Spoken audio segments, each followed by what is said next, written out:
Jeg har jo lavet en ny serie, hvor jeg rater mine egne hoteller, og det er altså min ærlige mening. Og her der starter vi med at se vores Honesty Bar, og dem har vi faktisk 3 eller 4 af. Og det her det er jo så værelse 24, og det er på Klippen by. Det vil sige, de ligger nede i byen, og de er faktisk ret nyrenoveret. Jeg har sat tapet op, og paneler og meget lysemøbler, så det er sådan lidt badehotel-stil-agtigt.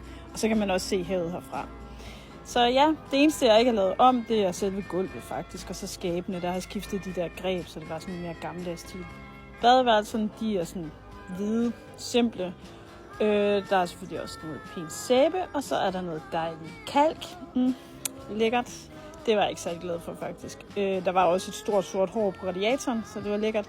Værelse 24 er også et familieværelse, så der er en køjeseng. Der er sengebord, som stod pissegrimt, så dem har de rettet. Der er noget her, der ikke er fuget, og så har de vendt tæppet forkert. Men ellers så synes jeg faktisk, det var rigtig, rigtig fint.